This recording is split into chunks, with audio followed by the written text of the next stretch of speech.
Okay, folks, right now I'm looking at something that apparently YouTube just put on saying I can share my screen now with, and I'll have to test that out later.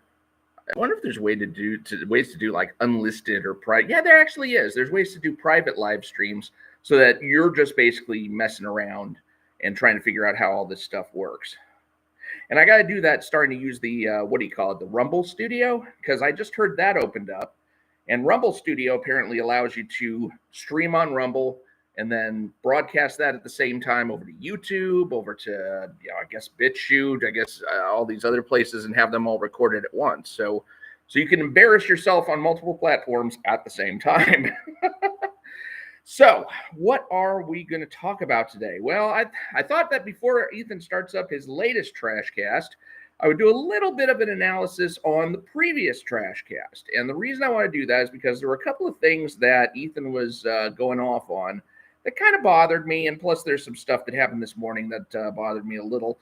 And I may as well just get it all off my chest. I kind of enjoyed the last, when I was doing the Cyberfrog dump, where I was basically saying, hey, here's what Cyberfrog was, or here's what Cyberfrog Blood Honey was all about.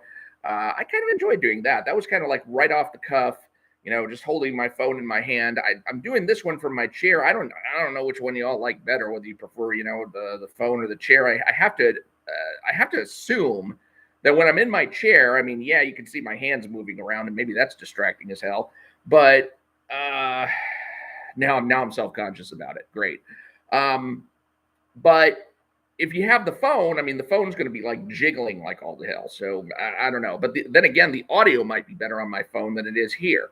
I mean, does anybody have a problem if you, let me just put that in the chat and I'll pin it. It's like, let's see, let me know if the audio is okay.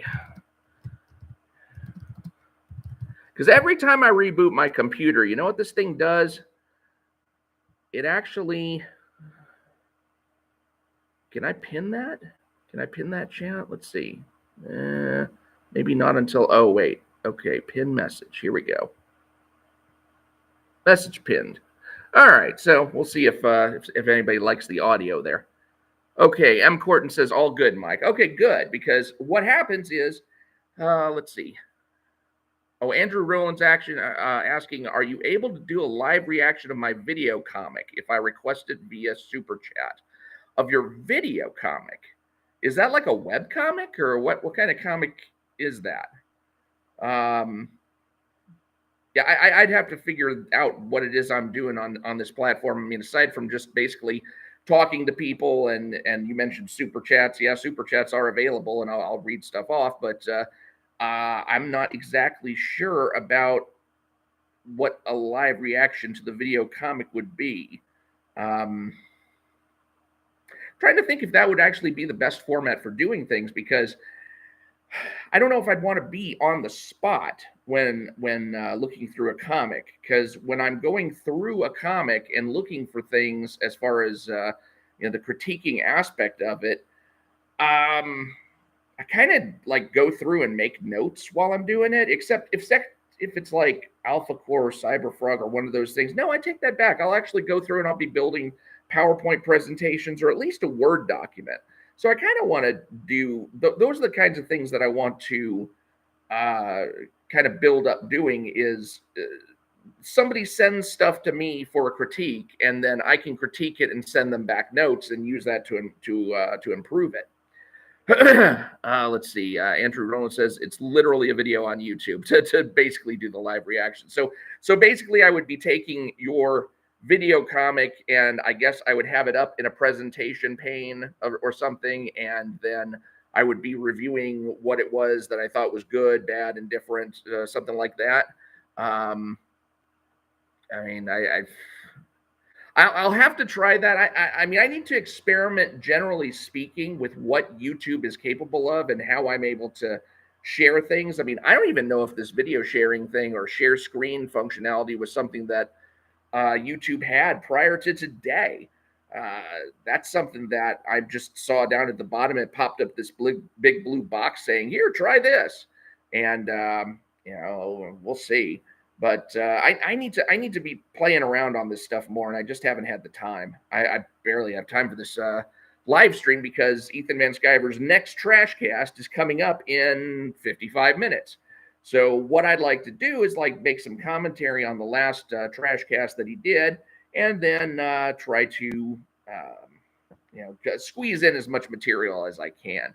So anyway, during the last Trashcast, Ethan was talking about the Soska sisters, and he's been pounding on them pretty hard over the last few days. And reason being is that apparently, either in the past or today or both, they have pronounced some pretty SJW style opinions, especially talking about trans kids, talking about different kinds of, I guess, women's rights issues.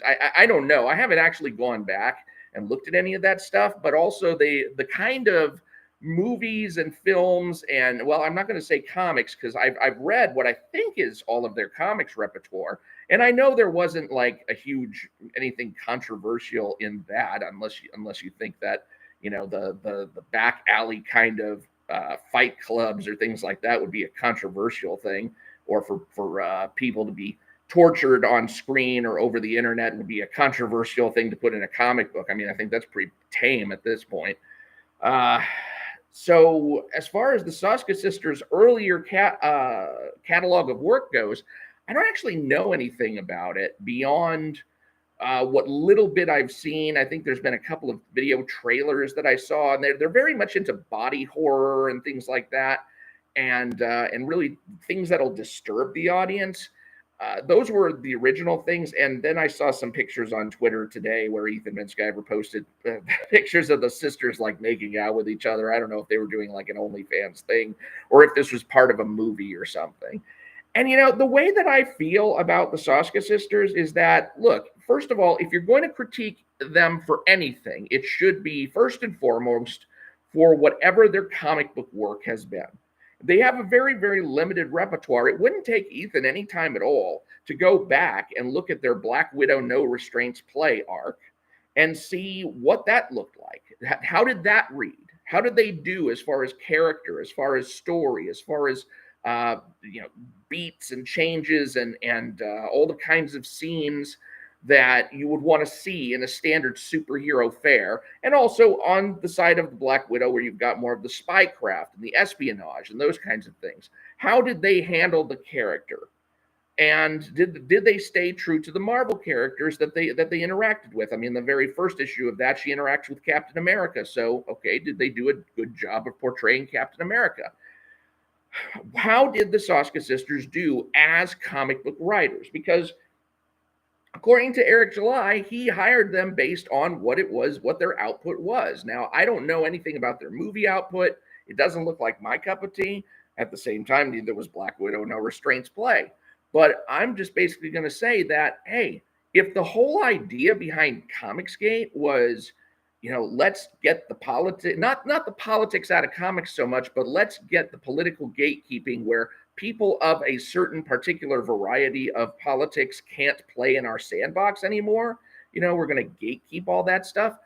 Why in the hell are you pushing this kind of gatekeeping thing for the SJW? Even if they are hardcore SJWs, so long as they don't put that in the books, what is the difference? And I know that his argument is something along the lines of, well, they always eventually put it in the books and your company will wind up having to bow down before them or else. It's like, okay, fine. Well, let them take the Rippaverse down then. I mean, does it even matter in Ethan's opinion? I mean, look, if he's basically let in a poison pill, help him swallow, give him a drink.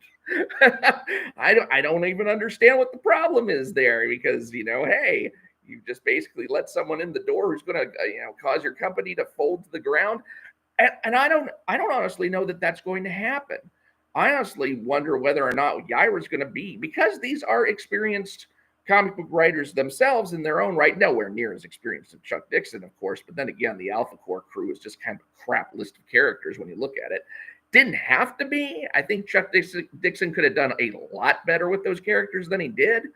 But in terms of Yaira, where they've got, plenty of room to go and plenty of room to put, their kind of stamp on the book, it could wind up being the best of the Rippaverse books so far. I wouldn't put it past them to actually create a good Rippaverse comic out of all this stuff.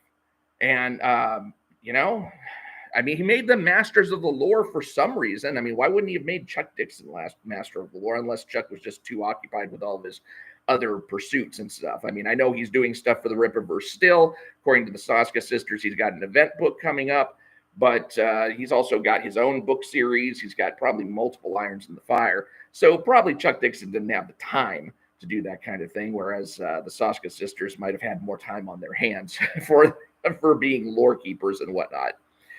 So let's catch up a little. Let's see. Andrew Rowland, the video is 10 minutes long. Sure, if you want to go ahead and, I wasn't going to say put it in the chat. Do you have a Gab account? If you have a Gab account, you can go ahead and link up with me on gab.com. I'm there under Michael J. Partika, same as my YouTube channel. And you can DM me the link of the video that you're talking about. Let's see. Rippaverse Goalpost says, exactly, why are they, and I assume you mean Comicsgate, behaving in a hypocritical manner? Yeah, you know, if you're going to basically just look at someone's politics, look at someone's belief system, whether or not they've actually put that into their finished work, then, yeah, you're doing the same kind of stuff that they did to you. You know, nobody basically said, you know, you had to, or that you were putting, you know, in Ethan Van Sciver's case, that he was turning Sinestro into Trump. Nobody said that. Nobody. I don't think anybody accused him of writing, you know, any kind of quote unquote misogyny or other kinds of things into the books that he was working on, into any of the New 52 stuff or anything that was post that. So I do not see why you want to just upfront condemn the Soska sisters for all the stuff that they've done in the past. Or even if they hold execrable political views in the present. I mean, I can't imagine, you know, I was saying to Ethan on his I think one of the TRASHCAST comments I said is like, this is kind of crap because, you know, if you're coming down on the Soska sisters for this whole trans kid thing, how about Grant Morrison now that he's taken up like non-binary pronouns like they and them? Are you going to basically gatekeep Grant Morrison out of your company when you successfully partnered with him on New X-Men? He still speaks glowingly of Grant Morrison, and Grant Morrison now, you know, who knows where his mind has gone. Of course, we have no idea where that dude's mind has gone in the first place. But I'm just looking at that and saying, look, either respect the quality of the work or don't bother talking about the person, because I don't know what the person has to do with the work. There are flaming liberals who are in the acting community who I'm just fine with watching on TV. I have no problem with that. So to me, it's like the work is something that you got to keep separate from the politics. And if you're going to, you know, ask that be done in your own case, you may as well be asking that you may as well respect the same thing down the line. Andrew Lowland, I don't have a Gab account. Well, it's free. You can create one. Channel video is on YouTube and Rumble. Channel XP Comics, titled King of Justice, Chapter 1. Okay, I'll make a note of that, and I will take a look. So yeah, I mean, as far as the Soska sisters go, I mean, who knows? I mean, considering the quality of the stuff that's come out of the Rippaverse so far, they still have it in their potential to create the best book that the Rippaverse has seen. I mean, ISOM number 1, 6 out of 10. ISOM number 2 was a 3 out of 10. Alpha Core, probably put that about a 6 out of 10 as well. And, you know, that's as far as they've gotten so far. I have seen no really good quality books as yet.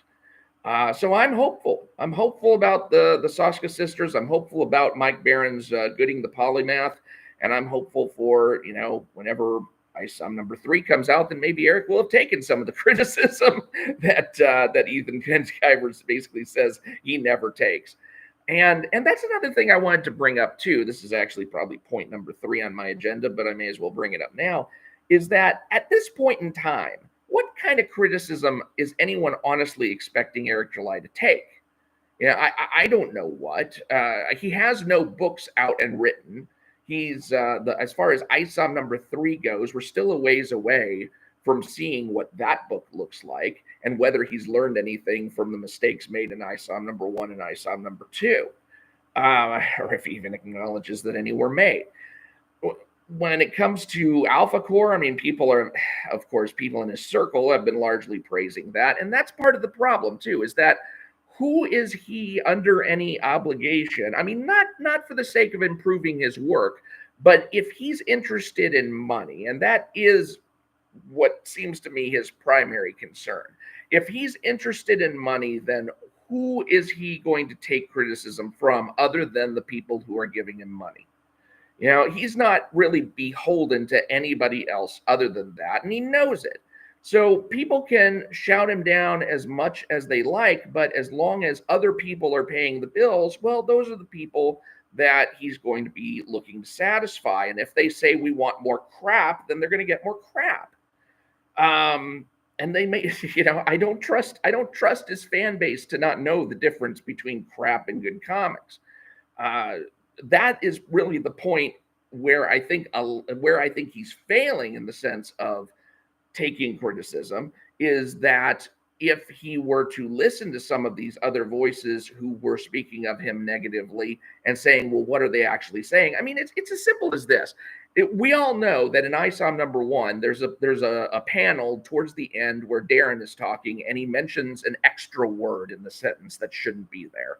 I don't remember what it is. I think it's something like I and or I are, something like that. But there's an extra word. Clearly, it's a flub. It's a mistake. Now, if somebody who hates your guts points out that mistake and says, look at what a piece of crap this magazine is that it had that thing in there.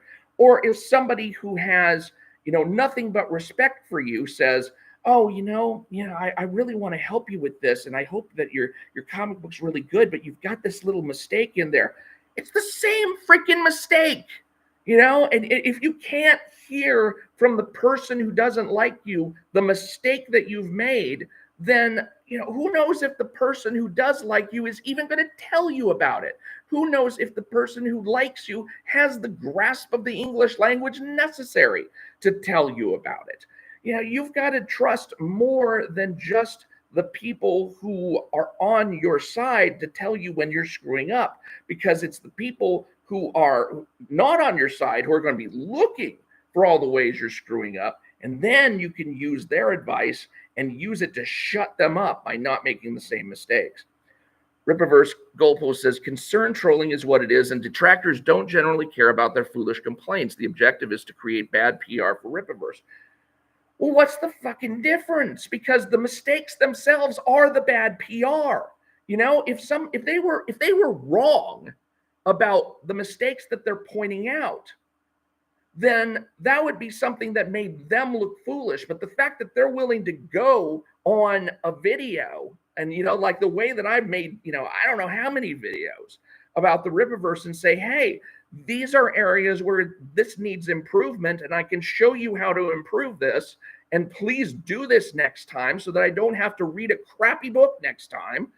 Those are the things that you can actually take notice of and say, hey, this is actually, he's right about this. I do need to have things like this in here for my readers. If I were a reader sitting down and it was not, and this information was not presented to me, that I would have a problem with that. And the point, and what's hard for him, it's hard for any author, is to see from the reader's point of view what it is you're actually getting in the end product. There are plenty of times when I have written something and then I go back for a second draft and I think, oh crap, did I actually write that? Because that didn't make any sense. Like, for example, I just submitted a story, a short story to a competition in New York. And in my first draft, I mentioned there were 3 months here until the person's birthday, and then there were 4 months until the person's birthday.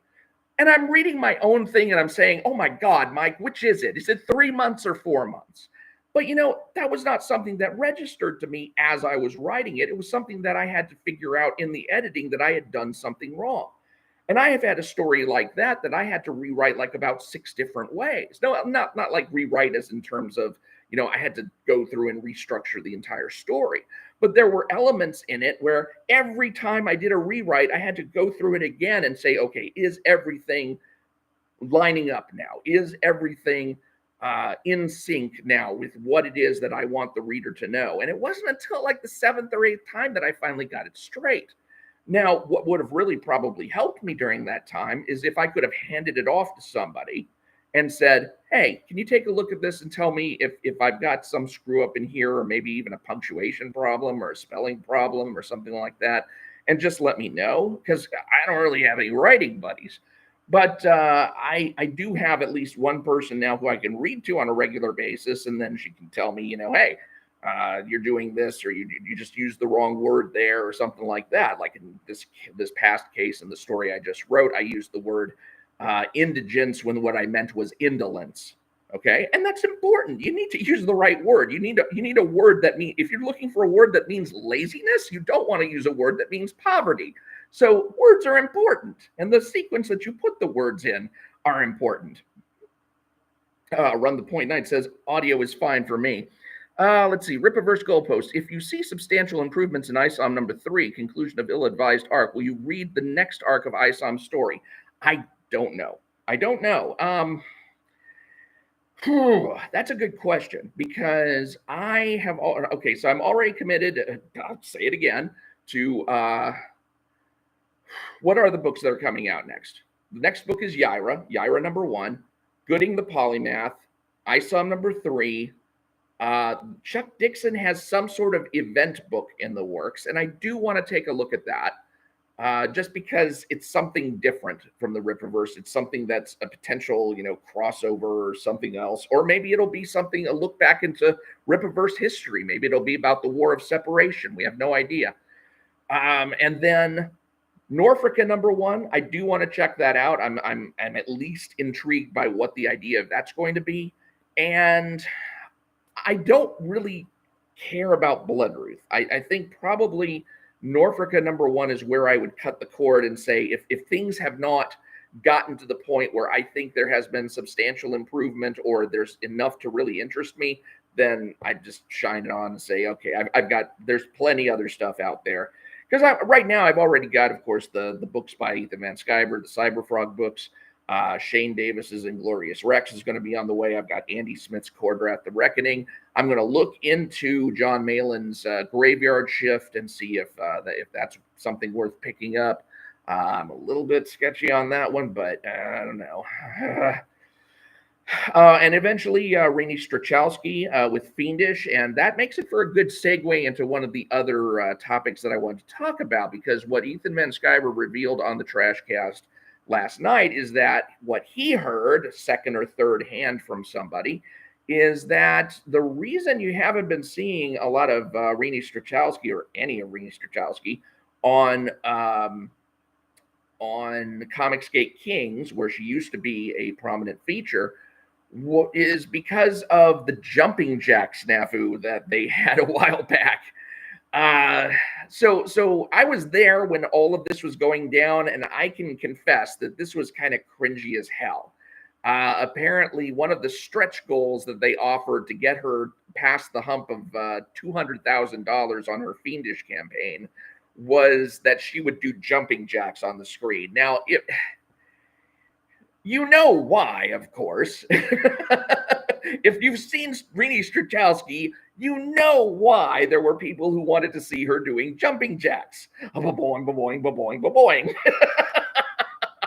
That's exactly what it was about. But there are some people who are really not kind of cool with that. Now, there are other girls who are probably just fine with it. I heard that Mandy Summers, not only did she once have an OnlyFans account, and correct me if I'm wrong on that, but that's what I had heard. But she also did a stretch goal one time on the show where she crushed a melon of some sort between her legs. So, there are some people who are going to be amenable to whatever it takes to get me over that, $100,000, $200,000 hurdle. I'm going to do it. Now, there are going to be other people who are like, I'd really like to be appreciated for my mind and my talent, and not the fact that I got nice jugs. And you really have to figure that kind of thing out beforehand, before you start proposing the stretch goals that are going to, basically put this person's body on display. And I think Ethan knew that. I think the guys kind of knew that, and they realized they had kind of, they were corralling themselves somewhere that they really didn't want to go, but at the same time they did. And since then, I think she hasn't been. I don't know if she'd been back since, or at least she didn't seem to be having as much fun with the group since. That could have just been a simmering thing. I don't know what it would take to patch up that kind of relationship, but I don't know. Who knows? But I do want to check out Fiendish. Fiendish. I did some preview reviews on that, and or I did a preview review on that, and offered up some critiques. And I do want to see where that is going. So probably when she comes out with Fiendish 3, maybe, because at that point there would probably be a collected version that has Fiendish 1, 2, and 2.5, if I'm not mistaken. Then I'll go ahead and pick that up. Otherwise, the only other one I'm looking at right now is John Malin's Graveyard Shift. That seems to be an interesting concept. I hope it is. I tell you, some of the stuff that I've seen from him, as far as the writing goes, I've not been terribly impressed. But everybody keeps telling me, oh, this is great stuff. You've got to see it, and I'm like, maybe. So anyway, those are the items from the trash cast that I wanted to go over. There was one. Let me catch up with the chat here by asking that Ripper. This is Suit addressing Rippaverse goalpost. By asking that Rippaverse goalpost, do you acknowledge that there are issues which detractors have brought up in ISOM number 1 and number 2 that are legit and need addressing? And these don't have to be. When we talk about issues, they don't have to be like, huge things with the story structure or huge ideas about who the characters should have been, or the kind of things where you really want to start telling a different story from the story that was originally offered. Like I'm not talking about story elements that diverge so far afield that by the time you're done, you've basically got an ISOM number 1 edited edition in your hands, or an ISOM number 2 edited edition in your hands, where you've taken the story elements and just gone an entirely different direction from them. I'm not talking about that. I'm just talking about little things like, hey, maybe the sequence of dialogue that you've got here between Avery and what's his name, Cedric Taylor, it doesn't really make any sense. It doesn't really flow in terms of why this particular event would have been so traumatic for Avery that he would have left the hero business. Can you do something that's going to spice that up more? See, because then you're not basically telling him to change the story. You're just basically telling him, look, I see the story element you've got here, and I agree that this is the direction that the story could go, but you could spice it up some. You could jazz it up some. You could do something with it that is gonna make the reader, kind of squirm in his seat and say, "Oh yeah, man, if I was in that situation, maybe I would have bowed out of the hero business too."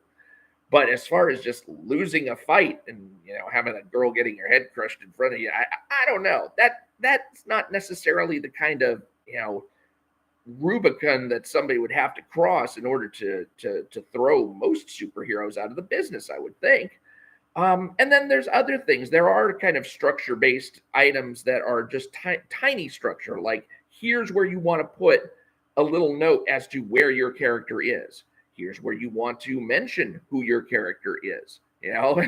Things like, why don't we get this character's name? Why do we get Shodron's name? It doesn't seem to make sense that we would even know his name, because he never mentions it himself, and nobody ever mentions his return at any point in the past, any other point in the past. They may notice that. I mean, it's like, okay, Shodron's name is just given to us there, and granted, Yaira's and Alpha Core's names are given to us in the same way, but Shodron never comes up again anywhere, other than in that one particular scene. And that Yaira's going to at least get her own book. That Alpha Core is going to at least get their own books. I understand getting their names, but if you're basically going to enshroud Shodron in such an air of mystery that you are not even going to have him speak the same language as the other Rippaverse characters. Why would you even give us his name? Why not say that big SOB that, oh my God, that ISOM fought and lost against, or something like that? So there are a number of things that could have been fixed. And the fact that, the hard thing now is for Eric to go back, and he's mentioned this, and I think he has a good point. The hard thing now is for Eric to go back and say, this is something I did wrong, this is something I did wrong, this is something I did wrong, because he doesn't want to crap on his own books. And that's why I have this problem now with Ethan just continually pounding on him about the fact that you don't take criticism. You don't take criticism. It's like he can't now. You've got a finished product here out on the stands that he's still trying to sell to people. How do you get him to admit to any criticism at this point? Now, there is a way, and I have asked about it in a couple of YouTube comments here, but I don't even think he listens to me or anything. And it's just basically saying, hey, can you tell us about a criticism that you took that improved the final output for ISOM number 2? There you're not criticizing ISOM number 2. The only thing you'd be criticizing is your own self for not coming up with the idea that you put into ISOM number 2. So let's say that somebody said, well, instead of, oh God, what would be a good thing that would have been put in ISOM number 2? I'm having a hard time thinking of something. What is something that,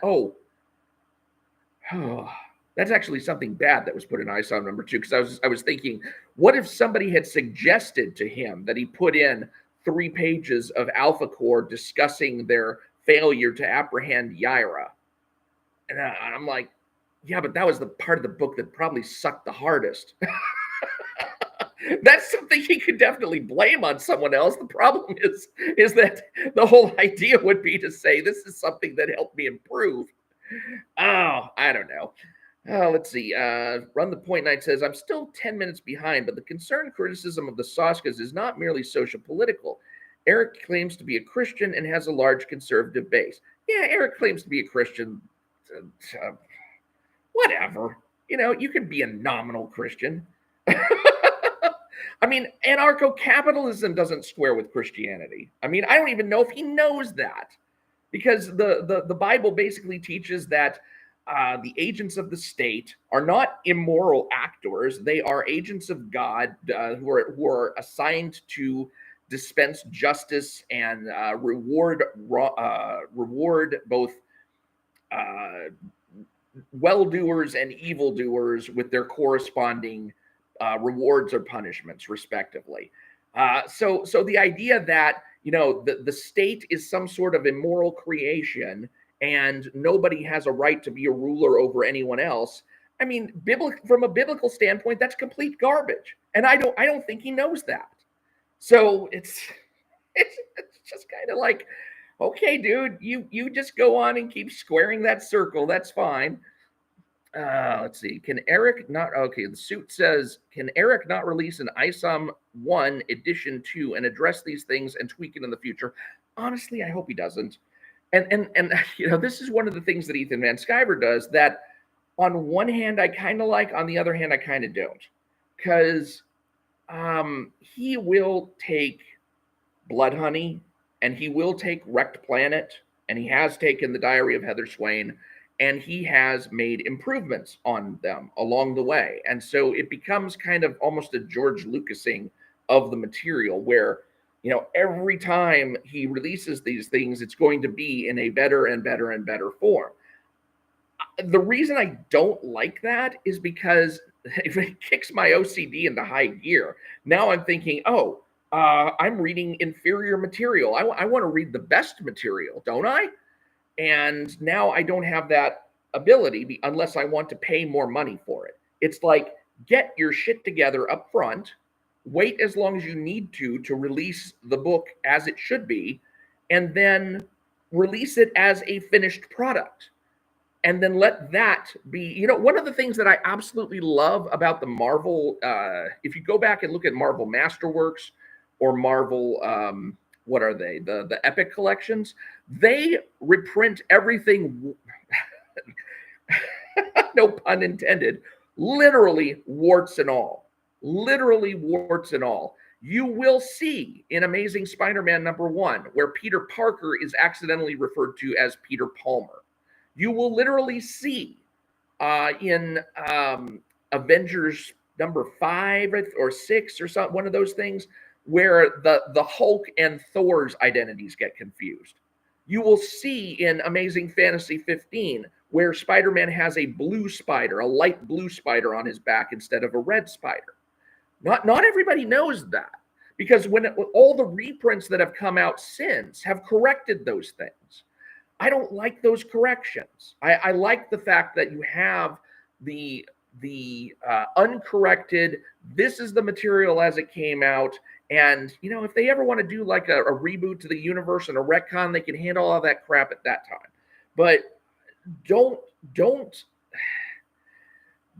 keep putting out version after version after version of the same stuff, making people want to buy the same stuff over and over again. That may be something that sucks money out of some of your fans' pockets, but God, it feels like, I don't want to call it a grift, but that's what it feels like. It's like, dude, put out more stuff and concentrate on making the new stuff that you're going to put out as good as it possibly can be. And then, we can all be amazed at how much better the quality is of your current work, and we can see how much you've improved. But, oh, goodness gracious. The George Lucas thing of Cyberfrog is just something that's going to grate on me for years to come. I just know it. Let's see. Andrew Rowland says, Eric did say in a video that he doesn't hire people based on politics, and he will hire liberals as long as they don't sneak in their politics into his comics. I think this was a long time ago. And yeah, I mean, that's basically the idea. Make sure your writers, your artists, and what have you don't sneak in something you don't want there. And make sure, and especially make sure that everything that needs fixing gets fixed, because you don't want things like, Joe Bennett's little flub on that nameplate in Alpha Core #1 to be spun into some white supremacist logo, which it can be done. I mean, it's not like those associations aren't there to be made. So if you're an editor at the Rippaverse, you make sure that you are completely on your game and you do not let even a single thing get through, because you have to make sure that your company's reputation stays clean. Let's see.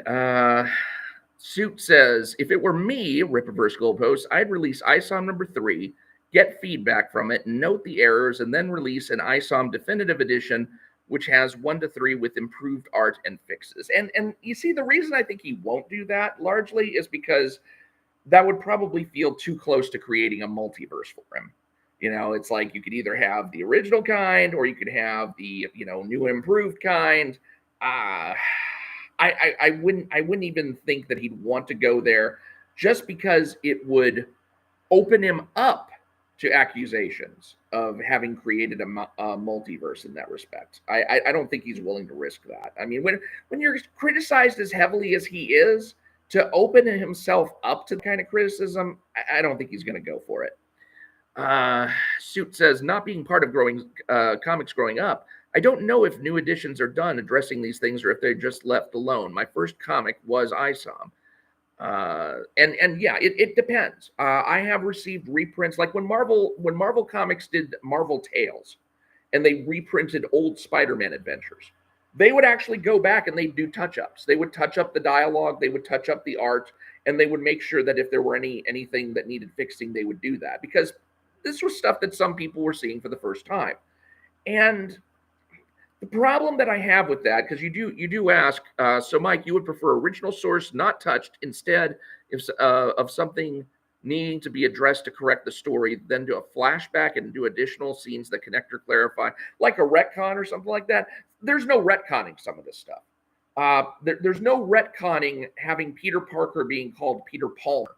in Spider-Man, in Amazing Spider-Man #1. I mean, there's just no way to do that. It's just a misprint. Same thing with the mix-up between Don Blake and Bruce Banner in Avengers 3 or 5 or whichever one it was. It's just a flub. I mean, you would have to actually go and offer a correction. There's no way to do a retcon on that. But I would rather see that. I would rather see the original version of that, because the problem is you can get to the point where you think to yourself, okay, wait a minute, maybe I can improve on this the way that George Lucas thought he could improve on the original Star Wars trilogy, when in fact he just rigged it up for all future generations to come. I mean, I've still got videotape copies of Star Wars from, TV off of way back in the day. And then I also got a DVD set that claims to have the original theatrical releases on it, which I think isn't exactly that, but close enough for government work. And honestly, those are the editions I'm sticking with. I hate the prequel damaged versions of Star Wars that have come out since then. When the prequels came out and they started massaging the later special editions to fit the prequel stuff, especially the Anakin Skywalker thing at the end of episode 6 is like, oh God, the pain. Oh, it's so bad. It's so bad. So yeah, I mean, George Lucas did not improve on those movies, and I don't want to see like Eric July try to improve on ISOM #1 or improve on anything else that was done. It's like just keep moving into the future and get better creating comic books on the go. That is what I want to see. Let's see. Run the Point Night says, to be fair, the Soskas have been very friendly with the Rippaverse fan base and seem to have changed, but I think that the concern is reasonable. Well, I mean, you always got to be on the watch. You always got to be on the lookout, and that's the job of the editors. Now, the fact that they're the lore keepers and maybe they're the editors in chief, maybe that's not the best position for them to be in. But then again, maybe they'll do their job just fine. Rippaverse Goalpost, some people think the Hell Dimension in ISOM 2 is a violation of Eric's rule for no multiverses, or just the idea of pocket dimensions. They're basically saying there is one hell, which I guess is an alternate dimension, but there's also multiple pocket dimensions or things like that. I understand what he's trying to do there. He wants the ability of there to be these alternate realms. The Rippaverse can't just be, one universe and, maybe all of these things take you to other planets or something. Maybe they're just portals to other worlds. But the way that Bloodruth described things in ISOM #2, it really did speak of it as if they were like pocket dimensions that were all different layers of reality. But the difference would be that these are disconnected areas of reality, I would say. You're not going to see like a variant version of ISOM or a variant version of Gooding. You're not going to see a variant version of Bloodruth even. What you would most likely see is just these are different realms, as if to say like the 10 realms of Asgard. Well, that's not right.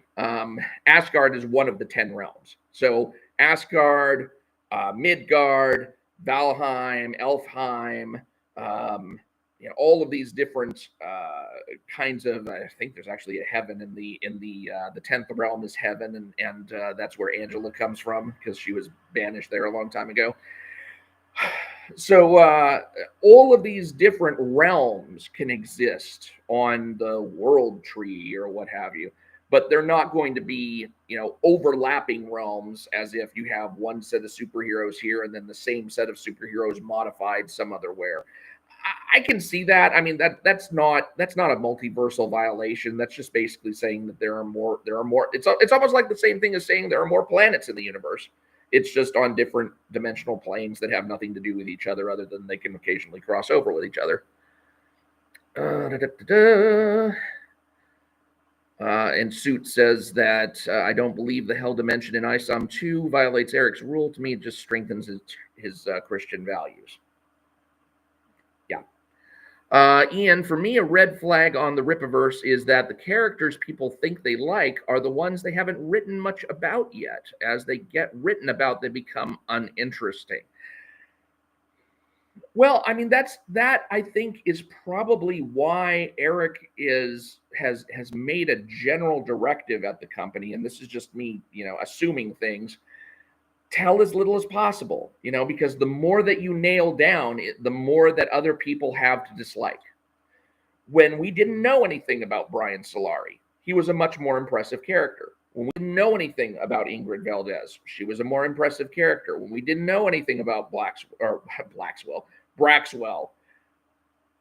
we still don't know anything about Braxwell. So, except for the fact that it seems like, well, I'm not going to spoil that just in case you haven't read Alpha Core, or go watch my video on my final video on Alpha Core, and I'll spoil it for you there. But good Lord, I mean, these characters are not probably what a lot of people hoped they would be. And I wonder even if Eric's disappointed himself with how some of these characters turned out, and whether he would have, been better off putting the brakes and telling Chuck, okay, I kind of like where you went with some of this, but can we pull back maybe on the fact that Brian is stupid as a damn brick? Can we not have him be a total lunkhead? So that's something that I think there's definite room for improvement. So how the Soska sisters define Yaira is going to go a long way toward how she is perceived going forward. I heard at one point that Yaira is supposed to be an alien of some sort, and I don't know if that's true. That's something that somebody wrote on one of the Rippaverse fan forums or something, and who knows? Maybe this is somebody who had access to the Documon cards, which I don't have access to, and I still haven't looked with those, and probably I will not look at those until I've read my fill of whatever the Rippaverse books are going to be, whether that's finite or we'll see. We'll see how long it takes me to actually get around to reading those, and if somebody's even actually posted a set online that I can read. But I do think that Yaira as an alien is nowhere near as interesting to me as Yaira as something other than an alien. And I don't know why that is, because who knows? I mean, she could be a really interesting alien, or she could be a boring alien, or somewhere in between. But I guess the way that I looked at her and the way that her outfit was designed and all that kind of stuff, I thought there was going to be like more of a mythological element to her, as if she was part of the fundamental forces of nature, or some other kind of more fairy tale-esque thing, or just I wouldn't have thought, alien was not what came to my mind. But it's possible, and who knows? The Soska sisters might turn that into something good. Or I'm just completely off base, and that person who was talking about Yaira being an alien just misread the Documon card, and I don't know anything that's actually going on. That's possible too. But yeah, I do agree that Eric is probably holding things as close to the vest as possible, because the moment he nails something down, well, that's something you're either going to be interested in or not. For example, I'm interested in a version of ISOM where he's able to add powers from the villains and stuff that he encounters. Like, for example, you've got Yaira. He encounters her, and I know she's not technically a villain, but at the same time, it's somebody who was there in opposition to him. And when she grabs him and uses her super speed to do it, then he acquires her super speed, or at least a limited version of that for a limited amount of time. Same thing in ISOM number 2, where he gets grabbed from behind by one of those creatures that is going to like charge up and explode. And then he acquires the ability to charge up and then release a burst of power from his feet and like jump super high and kick the creature away so that it blows up over there with the rest of the creatures instead of all over him. So those are the kinds of things that I'm interested to see that. I don't know if anybody else is, though. I mean, what does anybody else want to see or know that he has any kind of extra powers? I mean, there might be somebody who's thinking, I'd heard some people after ISOM number 2 thinking that, he probably, died and went to Jesus land and then acquired his powers from God and came back and now he's God's representative superhero on Earth who, for some reason, the demons all hate, well, because he's God's representative on Earth. It's like, that would not interest me in the least, I don't think. That sounds just dopey to me. And yet, maybe that's exactly what it is. But you can see that no matter which path he chooses, he's going to have to alienate somebody. because you can't make everybody happy with every decision you make. I mean, it's just like, you read a Batman book, and sometimes somebody's interpretation of Batman says, well, that one's going in the trash. That's not going to be a part of my collection. Like, for example, I think there were a couple of I want to say there were a couple of books by, was it Jim Owsley? Christopher Priest now, but Jim Owsley at the time, that he wrote Batman, and he wrote him in such a way that I was just like, I don't even care for who this Batman is. And I wonder if even as a child I would have noticed that. It took me years of reading comics to realize that different writers were actually writing these comics. So, you would have Fantastic Four, and you might have a long stretch where it was John Byrne writing the comics. And so I just got accustomed to that. And then the writer changed, and I'm like, what the hell happened to my book? I used to love this book. Now it's crap. What happened? So let's see. No, not a okay. So this is going back to the question. Not a retcon in a new issue. If something needs to be corrected, clarify the story, not fix the name. Well, that essentially is a retcon, though. I mean, a retroactive continuity means anything that you have to go back and supplement in order to make something understandable. Like, for example, I think in Fantastic Four #1, the objective was to send a rocket to the moon, because don't forget, it was written in 1961, and we had not yet gone to the moon yet. And then in Fantastic Four #2, they mentioned that their objective was to go to Mars. Well, a retcon for that would be to say something like, well, the objective was to establish a base on the moon and then go to Mars. So when he's talking about going to Mars, he means like in the distant sense as opposed to in the immediate sense. But there are other things that have been retconned back into. Like, here's a good retcon. Why was the burglar who Spider-Man let go at that TV station? Why was that burglar at Aunt May's house? Isn't that like an amazing coincidence? Why did he go to Aunt May and Uncle Ben's house and then shoot Uncle Ben? And later on in Amazing Spider-Man like 200, we find out through a story that's essentially a retcon that the burglar heard about how that house that Aunt May and Uncle Ben, it's like, damn it, the Soska sisters are getting to me already.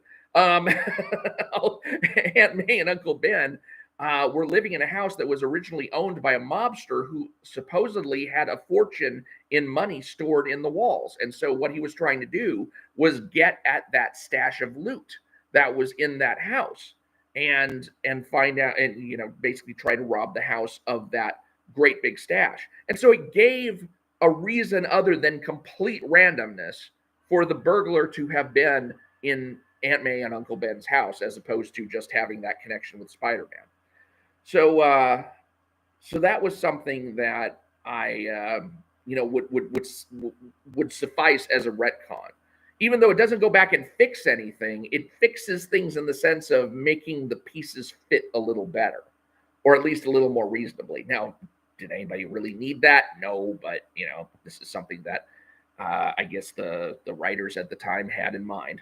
I'm going to have to go back pretty soon. They're coming out with the 10th Epic collection in the Amazing Spider-Man series, and I have the first 9 volumes because that goes all the way up through the very first Clone Saga, and I have to determine whether or not to keep buying, and so I'm going to have to binge read volumes 1 through 9 of Amazing Spider from the original series all the way up through the original series number 160 or something, or maybe 150, because I need to know whether to keep buying or not. And what's weird is that my actual collection of Spider-Man issues, the original issues, starts at number 240.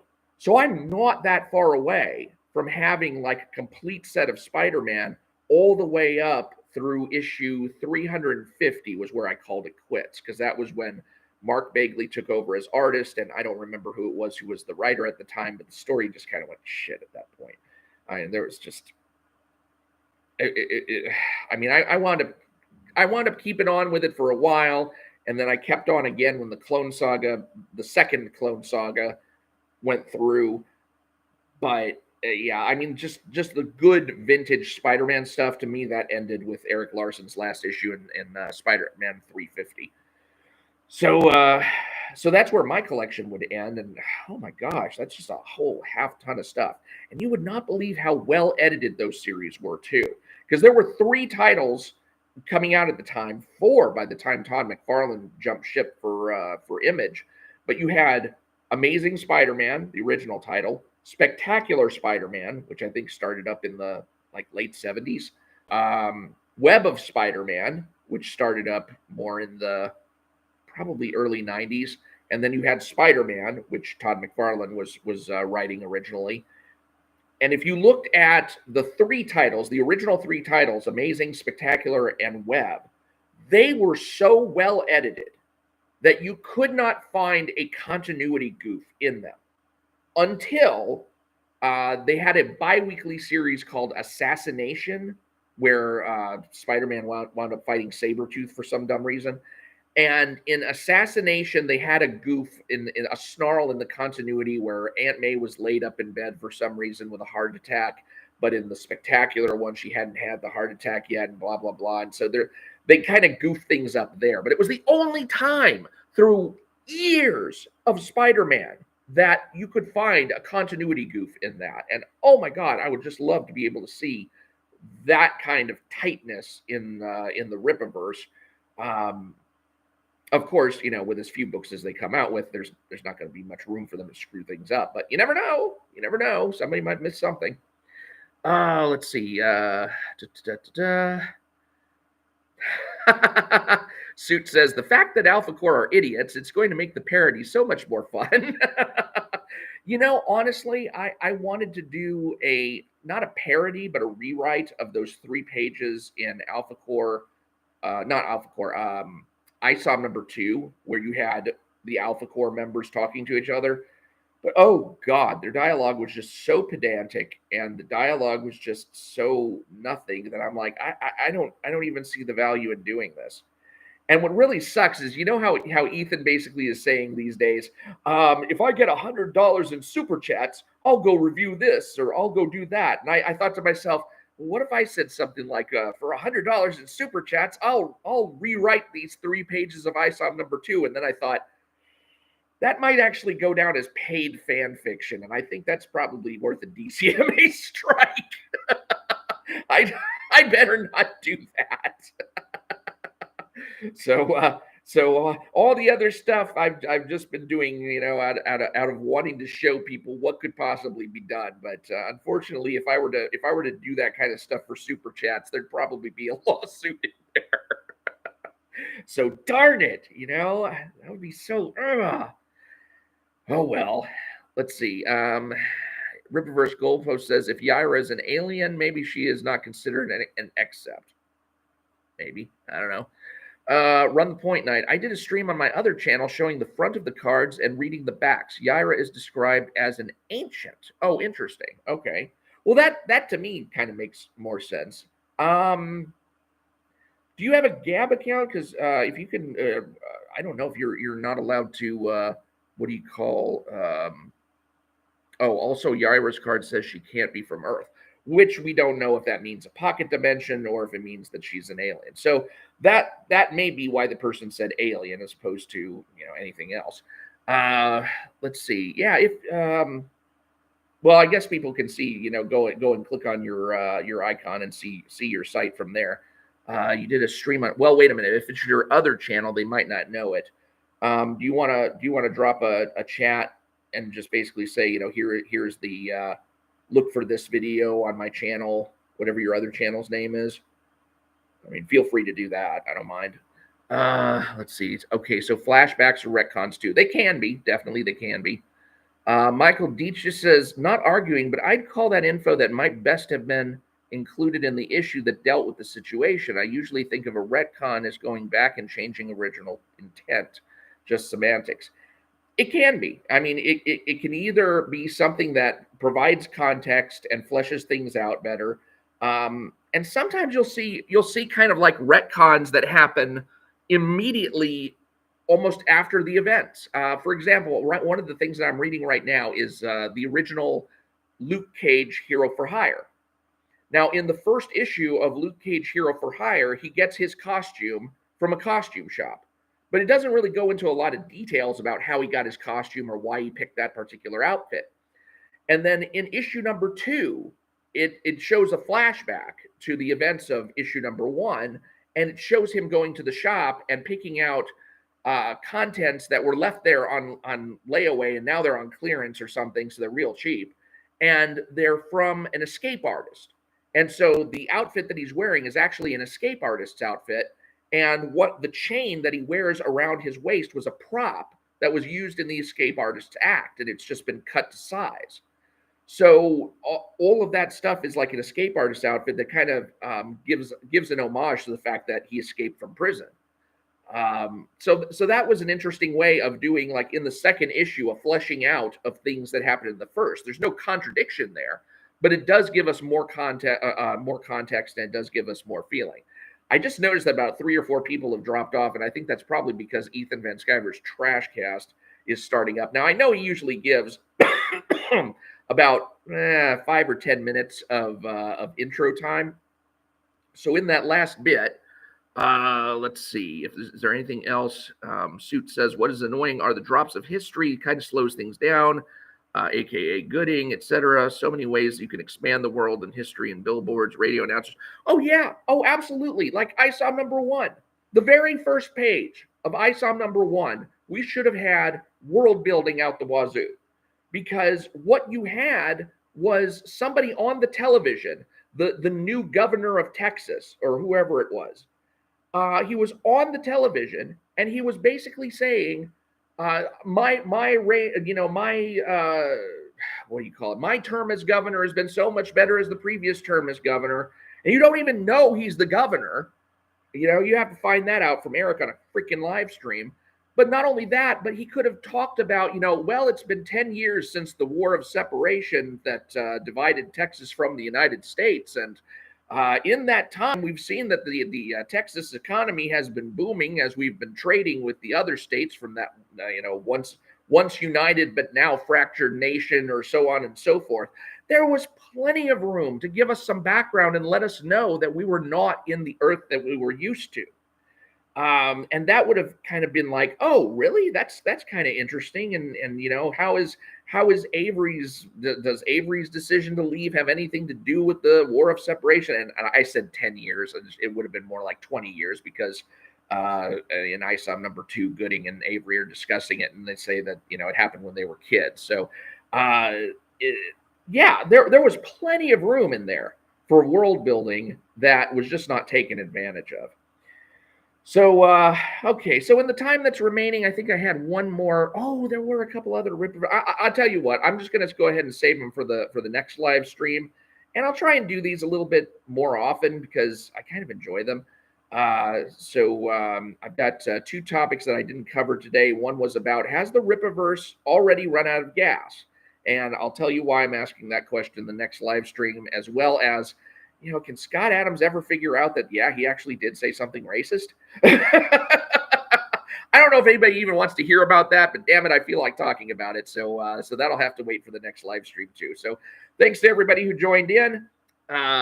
Suit says all the history and world building could be all throughout ISOM number 1 and number 2, TVs, newspapers, etc. That is absolutely true. It could have been in those 3 damn boring pages of Alpha Core that appeared in ISOM number 2. That would have been the perfect place for some world building. While Gooding was busy fighting a fire, he could have been lighting a fire under us. So that's basically all I got to say tonight. Thanks all to everyone who showed up, and let's all go over to Ethan Van Sciver's channel, and we'll delve into the Dungeoneers File Part 2 if you're interested in that sort of thing. And thanks for joining up, and please do subscribe if you haven't already, and I will talk to you later.